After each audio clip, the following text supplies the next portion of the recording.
চুমুকে। সুপ্রিয় দর্শক, আজ আমাদের মাঝে উপস্থিত রয়েছেন পাবলিক প্রসিকিউটর, বিশেষ জজ আদালত ঢাকা, অ্যাডভোকেট মোহাম্মদ জামাল উদ্দিন খন্দকার। শুভ সকাল, কেমন আছেন? শুভ সকাল, ভালো আছি। আপনি ভালো আছেন? আমি ভালো আছি, ধন্যবাদ আপনাকে। আজ আমরা খুব গুরুত্বপূর্ণ একটি বিষয় নিয়ে আলোচনা করব, যেটা সম্প্রতি সকলেরই জানা, রামিসা ধর্ষণ এবং হত্যা মামলা, যেটা রায় কার্যকর হয়েছে 19 দিনের মাথায় এবং 19 দিনের মাধ্যমেই যে কার্যগুলো সম্পন্ন হয়েছে। শুরুতে যে বিষয়টা জানতে চাই যে এই মামলাটা এত দ্রুত রায় হওয়ার প্রেক্ষিতে আসামির যে ন্যায় বিচার হওয়া থেকে বঞ্চিত হয়েছে কিনা। যে আমরা তো মানে একজন অপরাধীরও আত্মপক্ষ সমর্থনের সুযোগ দিতে হবে, তাকেও সুযোগটা দিয়ে তারপরে আপনাকে বিচারটা করতে হবে। তো অতি সংক্ষিপ্ত বিচার আমরা যদি বলি যে আসলে দেশের মানুষ চাচ্ছিল, কারণ কি বিচার যখন দীর্ঘসূত্রিতার মধ্যে পড়ে যায় তখন সুবিচার সুনিশ্চিত হয় না। তো সুবিচারের জন্য ওই যে জাস্টিস ডিলাই বলে যে জাস্টিস ডিনাই, যদি বিচার প্রলম্বিত হয় তো জাস্টিসও প্রলম্বিত হয়। সে কারণে দেশের মানুষের, সাধারণ মানুষ, আপামর মানে সবাই, আমি মনে করি সারা বাংলাদেশ উন্মুখ হয়েছিল দ্রুত এই রায় শোনার জন্য। এবং এটা কখনোই আসামির যে অধিকার কখনোই ক্ষুণ্ণ হয়নি, এবং আসামিকে রাষ্ট্রপক্ষ আইনজীবী দিয়েছে আসামির পক্ষে ডিফেন্স করার জন্য। আমি মনে করি না সেটা সেরকম কিছু হয়েছে। আপনার কথার প্রেক্ষিতে যেটা বলতে চাই যে কিছু জনগণের ছিল যারা একটু নেগেটিভ রিয়াকশন দিয়েছে যে কেন তার পক্ষে আইনজীবী দাঁড়াবে, এবং আরেক পক্ষ ছিল যারা বুঝেছে ব্যাপারটা, জানা এটা একটা নিয়ম, কমপ্লিট জাস্টিসের ক্ষেত্রে এটা প্রয়োজন হয়। সো এই যে মনোভাবের বিষয়টা, সেটাও কিন্তু আমরা দেখেছি রিয়াকশনের আকারে, এবং মানুষ খুব ক্ষিপ্ত হয়ে বিভিন্ন সোশ্যাল মিডিয়াতে তারা প্রতিবাদও জানিয়েছে, বিভিন্ন ধরনের মন্তব্য করেছে। তো একটা কমপ্লিট জাস্টিসের ক্ষেত্রে এটা দরকার কেন, এত জরুরি কেন? জনগণের যেহেতু আদার জনগণও চাচ্ছে যে না, তাদের পক্ষে কোনো বিচার, কোনো লয়ার দাঁড়াতেই পারবে না। তো এই বিষয়গুলো কতটা দরকার আসলে? আসলে আইন সবসময় ইমোশনের ঊর্ধ্বে উঠে আইনের বিচার করতে হয়। আইন কিন্তু তার নিজস্ব গতিতে চলবে। আইনের একটা প্রক্রিয়া আছে। একজন সে ডাবল মার্ডারার, যত বড় অপরাধী হোক না কেন, জঘন্য অপরাধী, তারও কিন্তু ন্যায় বিচার পাওয়ার অধিকার কিন্তু রাষ্ট্র দিয়েছে, আমাদের সাংবিধানিক একটা রাইট। তো সেখানে আইনজীবী নিয়োগ করার যে সহজাত ক্ষমতা, একজন অপরাধী সে কিন্তু তার আইনজীবী নিয়োগ করতে পারবে। রাষ্ট্রে আমাদের সংবিধান, আমাদের এই দেশের যে আমাদের যে আইন প্রচলিত, সিআরপিসি 300 সাবসেকশন 3-এ যে কথাটা বলা আছে যে একজন অভিযুক্ত ব্যক্তি তার পক্ষে নিজে অথবা তার পক্ষে আইনজীবী সে নিয়োগ করতে পারবে, এবং আমাদের সংবিধানও সেই সুযোগ দেওয়া আছে। তাহলে আপনি কেন দিবেন না? মানুষের ইমোশন অনেক ছিল, যার প্রেক্ষিতে আইনজীবীরা সহজাতভাবেই বা নিজের স্ব-উদ্যোগেই ওনারা তার পক্ষে কেউ দাঁড়াননি। কিন্তু যদি না দাঁড়াইলে, যদি রাষ্ট্রপক্ষ যদি আসামিপক্ষে আইনজীবী না দেয়, তখন মামলাটা ফ্যাকচুয়াস হয়ে যাবে, এই মামলাটা সঠিক বিচার হবে না এবং পরবর্তী আসামি খালাস পেয়ে যাবে। সেই জন্য যেহেতু ক্যাপিটাল পানিশমেন্ট, সর্বোচ্চ পানিশমেন্টের মামলায় রাষ্ট্রপক্ষ আইনজীবী দিয়েছে, এটাই হচ্ছে ন্যায় বিচার। এবং সেক্ষেত্রে কিন্তু তাকে জরিমানাও ধরা হয়েছে। তো এখনও জনগণের এই প্রশ্নটি, জরিমানার যে টাকাটা ধরা হয়েছে, এই টাকাটা কে দিবে বা ও সেই কিভাবে পরিশোধ করবে? আচ্ছা, এটা আইনের যেভাবে আছে, আসলে তো এই মামলাটা হয়েছে নারী শিশু আইনে, একটা ট্রাইব্যুনাল হয়েছে, শিশু সহিংসতা দমন ট্রাইব্যুনালে মামলাটার বিচার হয়েছে। আর যে জরিমানাটা হচ্ছে যে এই যে আসামি যে সোহেল রানাকে 5 লক্ষ টাকা এবং তার স্ত্রী স্বপ্না বেগমের জন্য 2 লক্ষ টাকা। যদি ওদের টাকা না থাকে তাহলে ওদের স্থাবর অস্থাবর সম্পত্তি বিক্রি করে বিক্রিলব্ধ টাকা এই ভুক্তভোগীকে বা ভিকটিমের বাবা মাকে দেওয়া হবে। আগামীতে এই ধরনের রায়ের ক্ষেত্রে যেটা হবে যে একটা নজির তৈরি হলো, তো নজিরটা আগামীতে কিভাবে কার্যকর হবে, আর কিভাবে এটা একটা নতুন রুল তারা জারি করলো? এটা হয় কি যে আপনি এটা একটা মেসেজ সারা বাংলাদেশে, একজন শিশুর নিরাপদের যে অধিকার, মানবাধিকার সনদ থেকে নিয়ে আমাদের সংবিধানে আছে, একটা সুসভ্য সভ্য দেশের যে নাগরিকের যে অধিকার, শিশুদের বেলায় অধিকারটা আরও বেশি বলা আছে। তো সেই অধিকারের নিমিত্তে শিশুকে যখন দর্শনের পরে আবার আপনি দেখলেন যে রামিসার কি মানে নির্মম পৈশাচিক, যে তাকে খণ্ডিত তার দেহ, হ্যাঁ। তো সেই কারণে এই রামিসার বিচারটা এইভাবে হয়েছে। আমি মনে করি সদিচ্ছা যদি থাকে তাহলে আমার মনে হয় সব বিচারই এত দ্রুত, এই সমস্ত বিচার অন্তত শিশুদের বেলায় এই বিচারগুলি দ্রুতভাবে সম্পন্ন করে মানুষের আস্থার জায়গাটা ফিরে আসে। মানুষ বিচারের প্রতি অনাস্থাটা চলে আসে কেন? দীর্ঘদিন লেগে যায়। দেখুন, একটা পর্যায়ে বাদী নিজে কোর্টে আসতে চায় না, সাক্ষীরা হারিয়ে যায়। আলামত নষ্ট হয়ে যায়, যার জি। ফলে বিচারটা সঠিকভাবে কি হয় না, সংগঠিত হয় না এবং সুবিচারটা আসে না। আর যদি এই তাৎক্ষণিকভাবে, যেমন আজকে এই মামলায় কি দেখলাম আমরা, 4 দিনে চার্জশিট দিয়েছে। বাংলাদেশ ইতিহাসে কিন্তু এটা সর্বপ্রথম 4 দিনে চার্জশিট হয় না, এবং একদিনে 16 জন সাক্ষী হয়েছে। এটা আসলে বাংলাদেশ ইতিহাসে কোথাও নাই। এটা হয়েছে, আমরা ইচ্ছা করলে অনেক কিছু পারি, আমাদের সদিচ্ছার অভাব।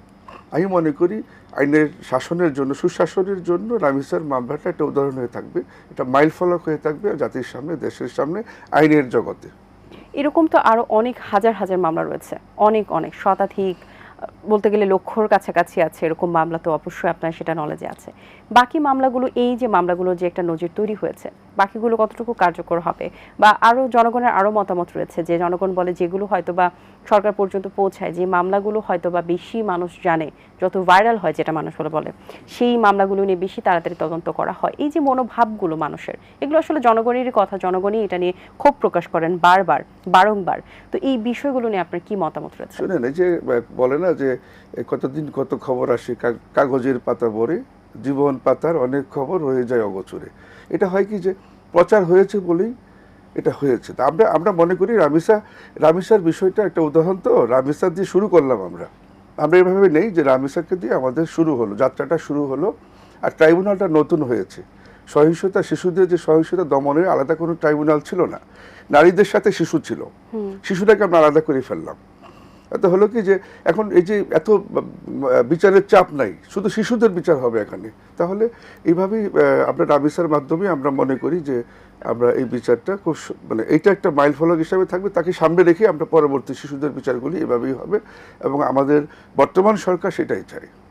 আচ্ছা, আপনি একজন দক্ষ আইনজীবী হিসেবে আপনার কাছে আমার প্রশ্ন যে, আমরা তো এখন এই হত্যাকাণ্ড নিয়ে, এই ধর্ষণ মামলা নিয়ে আলোচনা করছি, কিন্তু আমরা কিন্তু সকলেই চাই এই ধরনের আলোচনা যেন নাই হয়, কারণ এই ধরনের কোনো ইনসিডেন্টে যেন না ঘটে, যেমন এরকম অপরাধী যেন তৈরি না হয়, যেন এরকম অপরাধ না হয়, যাতে আমাদের রামিসাকে নিয়ে হয়তো বা আমরা সুন্দর কোনো কথাও বলতে পারতাম, যে রামিসা হয়তো বা একজন ডক্টর হয়েছেন বা ভালো কোনো জায়গায় গিয়েছেন, যেটা তার বাবার স্বপ্ন ছিল।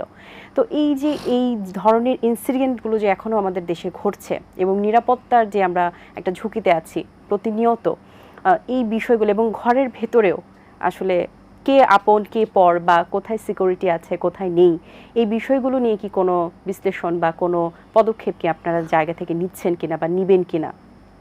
ধন্যবাদ, অত্যন্ত গুরুত্বপূর্ণ একটা প্রশ্ন করেছেন। যে আসলে যে আপনি বলছেন যে রামিসা ডাক্তার হতে পারতো বা অন্য কিছু হতে পারতো, রামিসের গল্পটা আজকে এভাবে না বলে আমরা অন্যভাবে আজকে আসতে পারতো। আসলে হয় কি যে রাষ্ট্রের যে শৃঙ্খলা, রাষ্ট্রের যে আইনের শাসন, রাষ্ট্রের যদি আসলে নিরাপত্তা দেওয়ার, প্রত্যেকটা নাগরিকের নিরাপত্তা দিবে রাষ্ট্র, তাই না?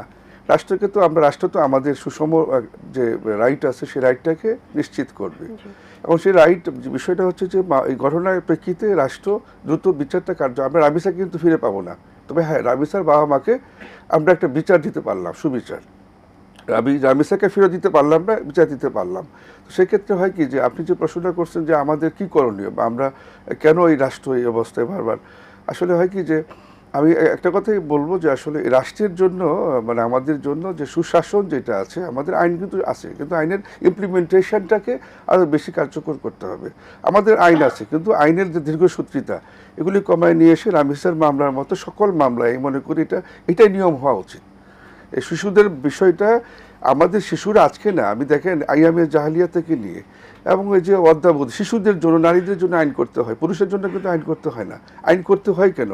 নারীরা ঘরেই নিগৃহীত, নির্যাতিত, নিপীড়িত হয়, এবং খুব আপনজনের মাধ্যমেই কিন্তু নারীরা ভিকটিম হয়, আমরা জানিও না। আপনজন ঘরের মধ্যেই নারী তার বাচ্চা মেয়েটা ভিকটিম হচ্ছে, আমরা জানতেও পারছি না। সেই কারণে নজরদারি, পারিবারিক নজরদারি থাকতে হবে।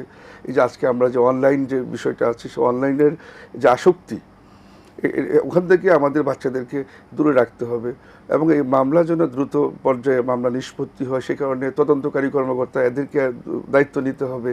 ডিএনএ টেস্টে মামলা করে থাকে বছরের পর বছর, ফরেন্সিক যে বিষয়টা থাকে, ভিসেরাল রিপোর্ট আনতে হয়, এতে ওখানে যাওয়ার পরে মাসের পর মাস ওখানে পড়ে থাকে।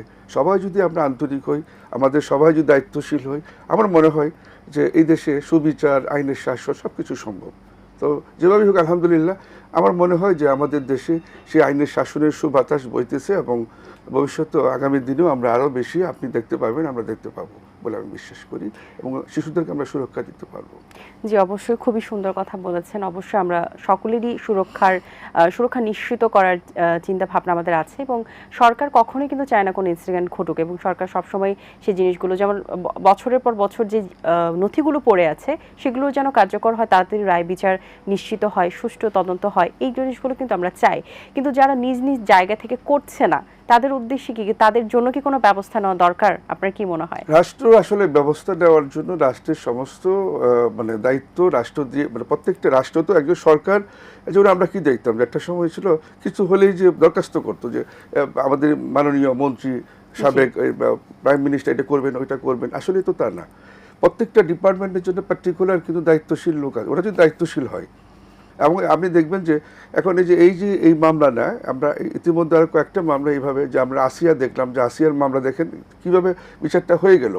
এটা ইনস্ট্যান্ট, একটা শুরুটা তো করতে হবে, এটা বিগিনিং করলাম আমরা, আসিয়াতে শুরু হলো, রামিসাও কিন্তু এভাবে হয়ে গেল। এবং আমরা মনে করি সবাই দায়িত্ব পালনে সক্রিয় হবে, যদি আমাদের সিস্টেমটা ভালো থাকে, আমাদের শৃঙ্খলাটা ফিরে আসবে। এই রাষ্ট্রের যে শৃঙ্খলা ফিরে আনতে হলে আইনের শাসনের কোনো বিকল্প নেই। আচ্ছা, আমরা তো একটা নজির তৈরি করেছি এই রায়টা দিয়ে, কিন্তু তাতে যেটা দেখা গেল যে তার মৃত্যুদণ্ড হয়েছে এবং সে জরিমানা হয়েছে তার, এবং এই জায়গা থেকে এত কম সময়ে হয়েছে, এটার জন্য আসলে ধন্যবাদ সরকারকে, যে তারা এত কম সময়, তিনি যেহেতু আমাদের প্রধানমন্ত্রী বলেছিলেন যে সর্বোচ্চ শাস্তির ব্যবস্থা এবং একদম সুষ্ঠু বিচার তিনি নিশ্চিত করবেন, তিনি করেছেন। এটা দিয়ে বাকিরা কতটুকু ভয় পাচ্ছে, বা এটা ছাড়া কি আর কোনো নজির দিয়ে কি তাদেরকে, যারা আসলে একটু নিকৃষ্ট মন মানসিকতার মানুষ রয়েছেন এখন আমাদের সমাজে যারা আছেন, এবং সেটার পরেও কিন্তু অনেক ঘটনা হয়েছে, আপনি যদি সোশ্যাল মিডিয়াতে দেখেন সেগুলো হচ্ছে এবং সেগুলো তদন্ত চলছে, আশা করছি সেগুলোরও বিচার হবে। কেন থামছে না? কেন, আমার প্রশ্নটা বারবার এই জায়গাতে আটকে, যে কেন থামছে না, বা জনগণের এই প্রশ্ন। বললেন না যে আসলে একটা সতর্ক মেসেজ ইতিমধ্যে চলে গেছে। অপরাধী যখন বিচারটা না হয়, একজন অপরাধী যখন তার বিচারটা যদি না হয়, সে যদি বেকসুর খালাস পেয়ে যায়, আমরা সম্প্রতিকালে অনেক কিছু দেখছি আর কি, তো খালাস পেয়ে গেলে সে কিন্তু আরও কি হয়, উৎসাহিত হয়, প্রভাবিত হয় আরেকটা অপরাধ করার জন্য। এখন আপনি দেখবেন যে আমাদের পাশে যে সৌদি আরব, বিভিন্ন দেশে এরা প্রকাশ্যে দিবালোকে সবার সামনে এদেরকে কতল করা হয়, হত্যা করা হয়, গলা কাটা হয়, পাথর নিক্ষেপ করে মারা হয়। এটা হয় কি, মানুষ দেখার পরে কিন্তু ওদের মধ্যে একটা ভয় কাজ করে যে আমি করলে তো আমার এই অপরাধটা হবে। তো আমাদের দেশে যে ফাঁসিগুলি হয়, ফাঁসিগুলিকে কার্যকর হইতে অনেক সময় লাগে। আমি আজকে আপনার এখানে বলছি যে রায়টা হয়ে গেল, ঠিক আছে, কিন্তু ফাঁসি কার্যকর করা খুব প্রয়োজন দ্রুত সময়ের মধ্যে। তো এইটা হয় কি, ডেথ রেফারেন্সে বাড়াইতে হবে, অনেক সময় লাগবে। কিন্তু এই যে আজকে যে রায়টা হলো, রায়টা ত্রুটিপূর্ণ কিনা, সঠিক আছে কিনা, এটাকে জাজমেন্ট করার, এই রায়টাকে রিভাইজ করার জন্য, এই রায়টাকে দেখার জন্য, দেখভাল করার জন্য হাইকোর্টে পাঠাবে। হাইকোর্ট বিভাগ কি করবে, এটাকে রায়টাকে দেখবে, দেখে হয়তো শাস্তি কমাবে অথবা বাড়াবে, এটা কিছু করবে। আর যদি বহাল রাখে তাহলে আসামি পক্ষ আবার কি করবে, এটা আবার সুপ্রিম কোর্টে অ্যাপিলেট ডিভিশনে আবার আপিল করবে। ওখানে যদি রায় বহাল থাকে রিভিউ পিটিশন দিবে, রিভিউ পিটিশন যদি নামঞ্জুর হয় তাহলে আমাদের আর্টিকেল আপনার 49-এ রাষ্ট্রপতির কাছে সাধারণ ক্ষমা, মানে যেটা জেনারেল মার্সি বলে, মার্সি পিটিশন দিবে। এই যে প্রক্রিয়াগুলি অনুসরণ করতে করতে অনেক সময় চলে যায়, চিনি চালাচালি করতে করতে সময়টা চলে যায়।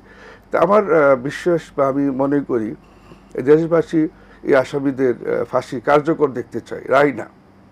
রায় তো একটা স্টেপ, রায়ের মাধ্যমেই কার্যকর হবে, দ্রুত সময়ের মধ্যে বাকি কাজগুলি সম্পন্ন হবে। তাহলে আমি মনে করি এদেশের আইনের শাসনের বিষয়টা একটা মাইল ফলক হয়ে থাকবে, এবং রাবিসা হত্যাকাণ্ড এবং কি বলে ধর্ষণ, এটা অনেক অংশেই সারা বাংলাদেশে অপরাধীদের মনে একটা ভীতির সঞ্চার করবে এবং অপরাধ কমে যাবে একদম দ্রুত যদি রায়টা কার্যকর হয়। আচ্ছা, একজন আইনজীবী হিসেবে, দক্ষ আইনজীবী হিসেবে সাধারণ জনগণের কাছে আপনার কি মেসেজ দেওয়ার আছে? মেসেজটা হচ্ছে কি, যে আমি ইতিপূর্বে বললাম যে পারিবারিক নজরদারি, আসলে রাষ্ট্র আমাদের মেয়েরা এখনো কিন্তু ঘরে বাইরে নিগৃহীত। যেমন একটা মেয়ে রাতে 10টার পরেই বাইরে কিন্তু নিরাপদ না, অথচ আমরা যাদেরকে মনে করি ওরা মুসলিম না, কিন্তু অমুসলিম দেশ, পার্শ্ববর্তী থাইল্যান্ড বলে, বিভিন্ন জায়গায় মেয়ে 2টা-3টার সময় যদি রাস্তায় হাঁটে, মানে তাদের কোনো অ্যাবিউজ হওয়ার কোনো সুযোগ নেই। আমাদেরটা হচ্ছে কেন? আমাদেরটা হচ্ছে যে আমাদের আইন শৃঙ্খলাকে আরও বেশি, আমি মনে করি যে আরও বেশি অ্যাক্টিভ করতে হবে, শক্ত করতে হবে। আইন শৃঙ্খলা বাহিনী যদি দুর্নীতি মুক্ত হয়, আগে তো একটা সময় যে ছিল ফ্যাসিস্টের সময় যে পুলিশি রাষ্ট্র ছিল, এই পুলিশি রাষ্ট্র থেকে আমাদের বেরিয়ে আসতে হবে।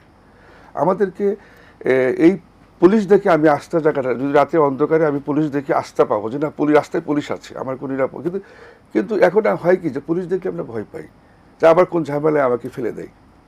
ওই ট্রমা থেকে আমাদের বেরিয়ে আসতে হবে। সে কারণে আমি মনে করি আইনের শাসন যদি কায়েম হয়, পৃথিবীর সমস্ত, বাংলাদেশের সমস্ত সিস্টেম ধ্বংস হয়ে যাক, কোনো সমস্যা নাই। যদি আইনের জায়গাটা সঠিক থাকে, সব কিছু সার্ভাইভ করা সম্ভব, সব কিছুকে আমরা পুনর্স্থাপন করা সম্ভব। কিন্তু আইনটাই যদি ভেঙে যায়, তার দেশের সিস্টেম ভেঙে যাবে। তাই মনে করি অনেক পরে হলেও, বিলম্বে হলেও আমাদের দেশে আইনের শাসন, ন্যায় বিচার এবং মানবাধিকার এগুলি এখন বর্তমানে বিরাজমান আছে। জি, অবশ্যই আমরা যেন আরো সুষ্ঠু একটা সুন্দর বাংলাদেশ সকলেরই কাম্য, এবং সুষম সেটাই যেন বাংলাদেশ। আমরা, জি, সুষম বাংলাদেশ যেন আমরা পাই। অসংখ্য ধন্যবাদ আপনাকে, অনেক কিছু জানতে পারলাম, অনেক সুন্দর কিছু কথা বলেছেন। শুভকামনা রইল আপনার জন্য, ভালো থাকবেন। আপনার প্রতি শুভকামনা এবং এটিএন বাংলাকে আমাকে আমন্ত্রণ জানানোর জন্য ধন্যবাদ জানাচ্ছি। দর্শক, আশা করছি আয়োজন ভালো লেগেছে। আজ এই পর্যন্তই, দেখা হবে আগামী পর্বে। সেই পর্যন্ত ভালো থাকবেন, সুস্থ থাকবেন, এটিএন বাংলার সাথেই থাকবেন। সকলকে আল্লাহ হাফেজ। দিন আসে দিন যায়, সময়টা চলে যায়, তবু আছি এই বেশে ভালো। জীবনটা রঙময়, যেভাবেই হওয়া চাই, নয় কভু সাদা কালো। এই আশাতে স্বপ্ন ভাসে, সুখ হাসে চোখে মুখে, চায়ের চুমুকে।